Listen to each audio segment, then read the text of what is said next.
저길 너머에. 법률사무소 호전 로맨스 후속편 조교님과 사장님의 파국. 1장 달콤한 시작. 하상기가 박사과정 조교로 바쁜 나날을 보내고 있을 때 김유진의 점심 배달 서비스는 계속되고 있었다.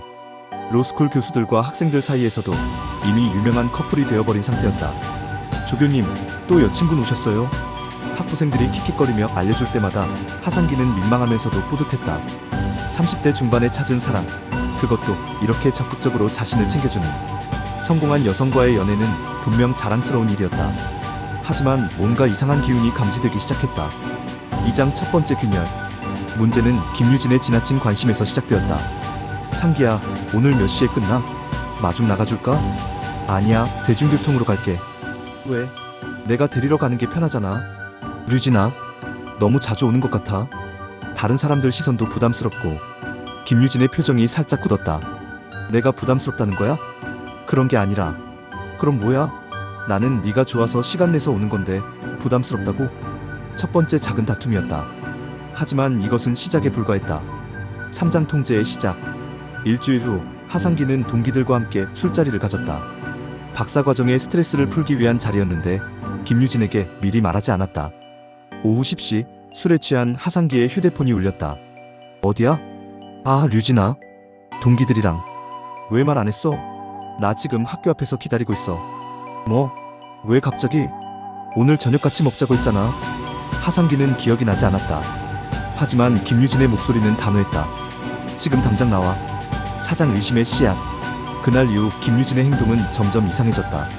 상기야, 너 요즘 누구랑 카톡해? 응? 그냥 동기들이랑. 보여줘. 왜? 그냥. 우리 사이에 비밀이 있으면 안 되잖아. 하상기는 당황했다. 유진아, 이건 좀. 뭐가? 나는 내 폰 보여줄 수 있어. 너는 왜 안 돼?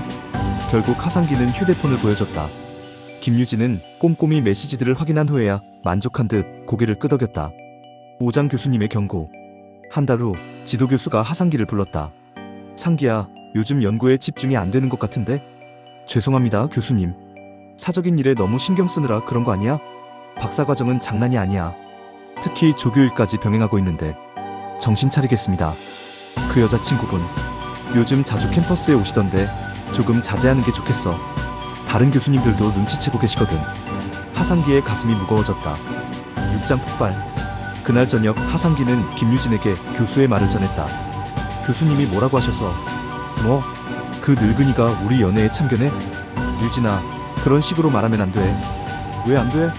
네가 박사 못하게 될까봐 걱정되는 거야? 그런 게 아니라. 그럼 뭐야? 나는 네가 좋아서 시간 빼서 챙겨주는 건데 이제 그것도 부담스럽다고? 김유진의 목소리가 점점 높아졌다. 식당 안에 다른 손님들이 쳐다보기 시작했다. 7장 감시의 시작. 그 다음 주부터 김유진의 행동은 더욱 기괴해졌다. 상기야, 지금 뭐해? 오후 3시에 온 문자였다. 하상기는 수업 중이라고 답했다. 30분 후 또 문자가 왔다. 수업 끝났지? 답 안 해? 아직 수업 중이야. 거짓말 하지 마. 3시 반에 끝나는 걸로 알고 있어. 하상기는 소름이 돋았다. 김유진이 자신의 시간표를 정확히 파악하고 있었던 것이다. 8장 동기들의 반응. 형수님이 좀 과한 것 같지 않아요? 동기 중 한 명이 조심스럽게 말했다. 어제도 형 찾으러 와서 우리한테 형이 어디 갔냐고 추궁하시던데. 그게 좀 무서웠어요. 눈빛이. 하상기는 점점 고립되어가는 느낌을 받았다. 친구들도 김유진을 피하기 시작했고 자연스럽게 하상기와의 만남도 줄어들었다. 9장 직장 침투. 김유진의 행동은 더욱 도를 넘었다. 어느 날 하상기가 조교실에서 일하고 있을 때였다. 상기씨, 밖에서 찾으시는 분이. 아, 네. 나가보니 김유진이 정장 차림으로 서 있었다. 하지만 평소와 달리 음식이 없었다.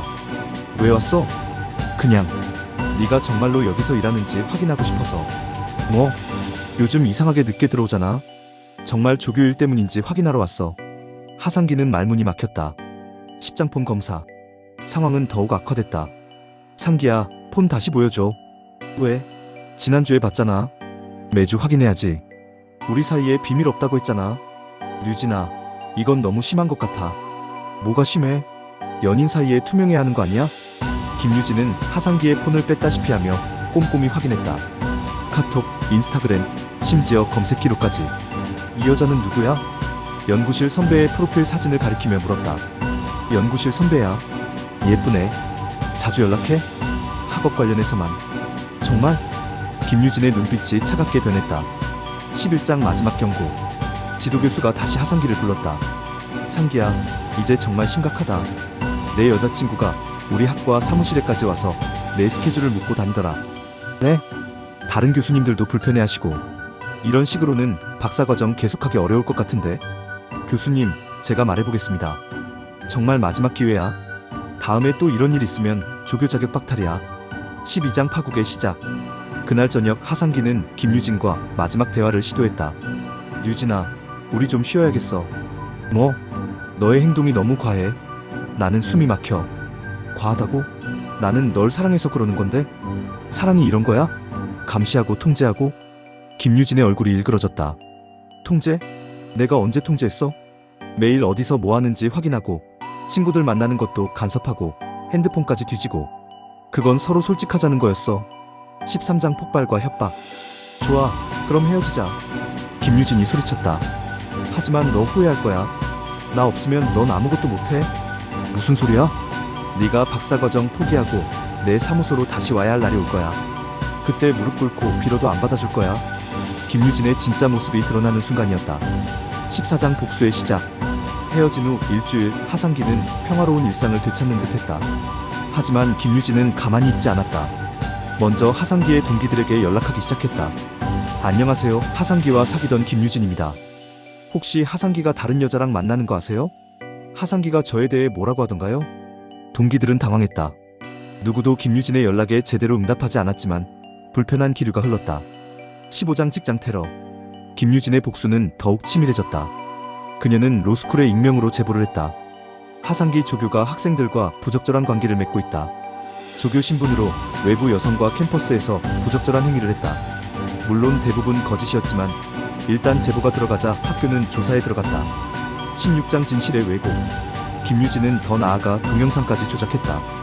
둘이 함께 있었던 캠퍼스에서의 모습들을 편집해서 마치 하상기가 학생 신분을 이용해 부적절한 연애를 한 것처럼 만들었다.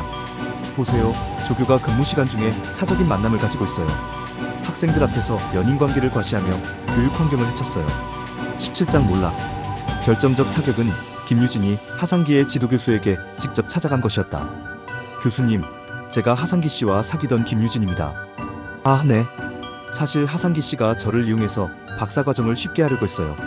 제가 변호사라는 걸 이용해서 논문 자료도 부탁하고, 물론 거짓말이었지만 그럴듯하게 포장된 거짓말이었다. 그리고 이것 좀 보세요. 김유진은 조작된 대화 내용들을 보여줬다.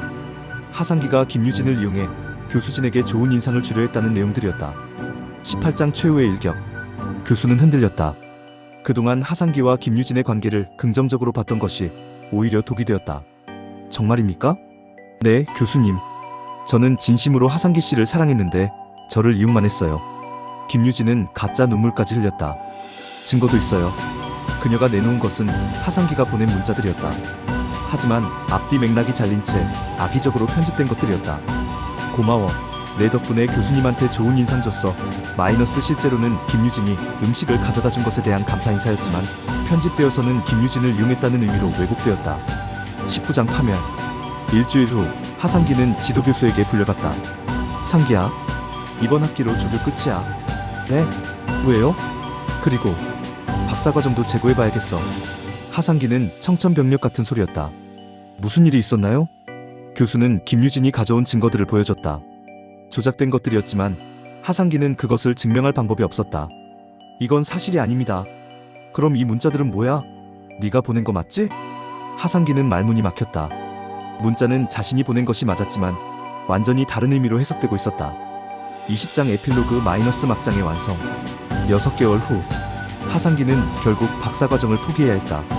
학교 내에서의 평판은 완전히 바닥에 떨어졌고 다른 학교로 옮기는 것도 쉽지 않았다. 김유진은? 그녀는 평온한 일상을 되찾았다. 아무 일 없었다는 듯이 사무소를 운영하며 새로운 남자친구까지 사귀고 있었다. 어느 날 하상기가 편의점에서 아르바이트를 하고 있을 때였다. 김유진이 새 남자친구와 함께 들어왔다. 어머, 상기씨? 김유진은 마치 우연히 만난 옛 지인처럼 밝게 인사했다. 여기서 뭐 하세요? 하상기는 대답할 수 없었다.